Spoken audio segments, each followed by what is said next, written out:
thought I'd just explore and talk with you about my brain and my experiences and while I'm eating salad.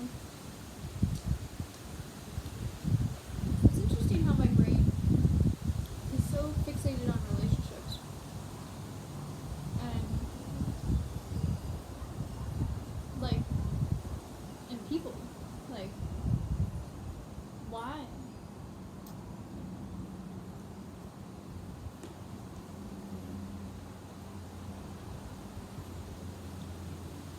Probably because it's natural to want to have a bond and connection with people. And perhaps that I just want to find people who super duper connect with me. And so then I'm like searching so hard.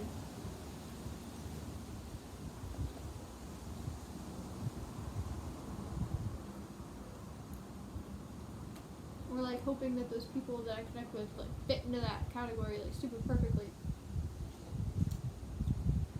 But I've been handling my brain very securely today. I did have a moment earlier. But after about, I don't know, just a few minutes of like, I was like leaned over on the floor and like crying just a bit, like what do I do? What do I do? This is malfunctioning. What do I do? And I was like, okay, just breathe with the beat of the music and go read your door. Or I did.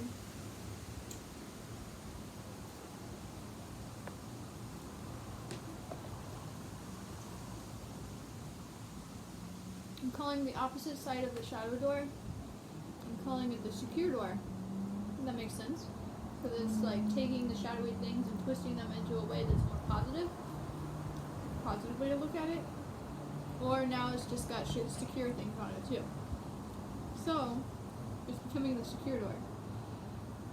So I did write on my arms today because I was going to go on a walk and I thought, well, it'd be good if I could look to my arms to, if I'm having an insecure moment, to look to see what to do.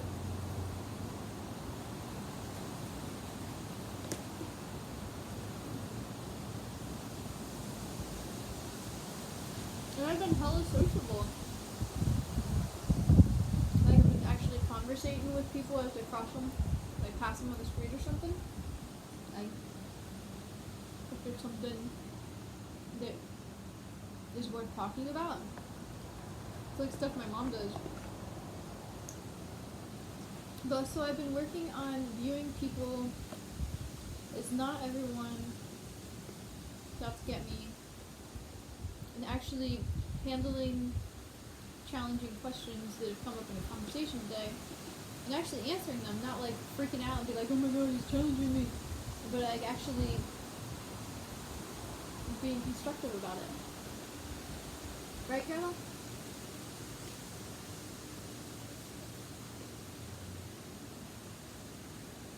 Gretel, come here. Gretel. And so instead of freaking out, like, oh my god, this person's like, whatever. Okay, well, Gretel's just gonna sit there, I guess, for the rest of the video, huh, Gret? But, now I'm just talking to Gretel, not to you guys, I talk to Gretel. But to actually be like, okay, just ask questions. Just answer them. Just be as confident and secure as possible and communicate effectively. And so, Gretel, don't go down the stairs. Hey, come on. No, we're not going down the stairs right now. You gotta stay up here. Come here. Good, Gret. Good, Gret. Good girl. Don't do it. Come on. No. We're not going down the stairs. Come on. Go back up. Go back up. I know. Go back up. I know. Sorry. Gotta stay up here. But so I've been approaching it. What would a secure person do? If someone's having an anxious moment or something, they would handle it in a way that's compassionate. So Um, so what I wrote down on my arms, which has been helpful for me today when approaching someone else's own insecurities or their own questions or their own concerns or doubts or whatever. So don't withdraw. Something I used to do a lot is I would just shut down for a minute. I need to have a break. Like, I need to take some time to, like, cope because my anxiety is so heightened. Gretel, come on. Gret. Come on. You gotta stay up here. There's plenty of other plants to munch on. And so I didn't withdraw. I took that few minutes where I was sad and I'm like, okay, what can I do?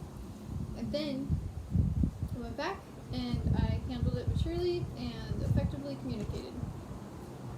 And I didn't withdraw.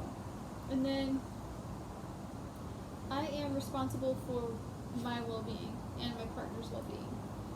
And so that's something that avoidants don't really like to do at all.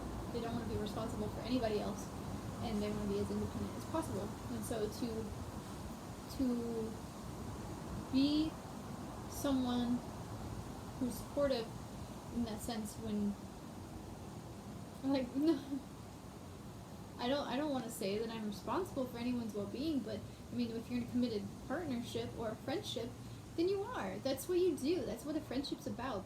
Having that person's back and doing what you can to actually support and love that person.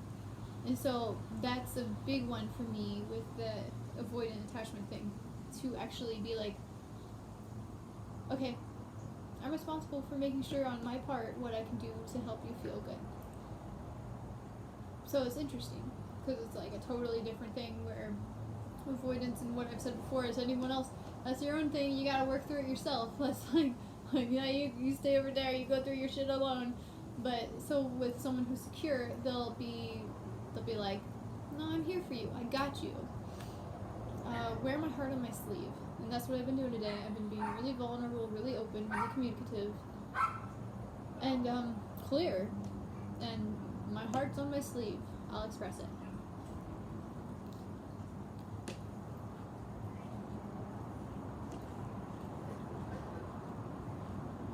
Communicate effectively. I've been doing that. If I get tangled up in my words for a minute, take some time, shit, sorry, my communication's failing. But then I go back and I try and figure out how to communicate. Be available. I'm right here. I'm here if anyone needs to talk to me. If anybody wants to talk, I'm here. Act encouragingly. So I have been acting as encouraging and compassionate as possible. Because that's how I feel. I want to be supportive. Douse the flames before a forest fire gets started. So if you feel some tension rising, hey, here's a little bit of water. No, it's all good. I love you. Relax. We're all right. It's okay.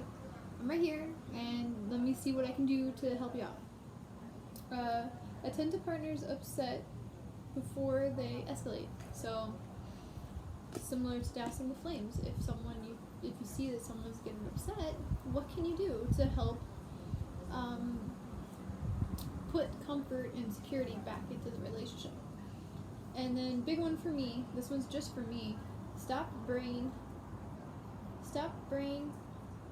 before it gets going. Catch your thoughts.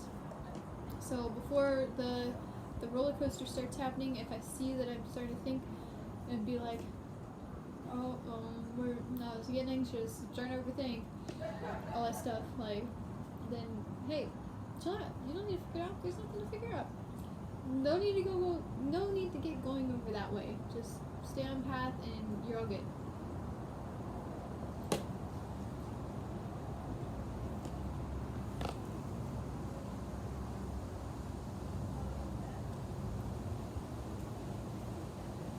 So I find that I super hella fixate on relationships when I'm attached to someone, anxiously attached specifically.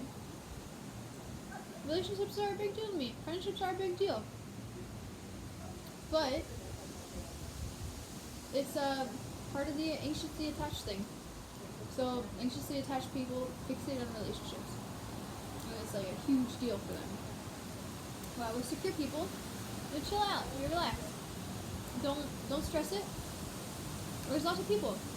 Don't view everyone as being out to get you, or um, just view that everybody that you interact with, most people have your best interest in love and compassion at heart. So don't jump to the conclusion that people are nasty or harmful or bad or are gonna harm you or attack you or steal from you, stuff like that. So I'm working on viewing people with love and compassion. So secure attachment style, here I come. I'm working on it. And this style is pretty good. Okay. So whoa, hello. So be sure to like and subscribe, and I'll see you later. Thank you for listening to my ideas on the psychology stuff and the secure attachments and how I'm working on being more secure. Alright, bye!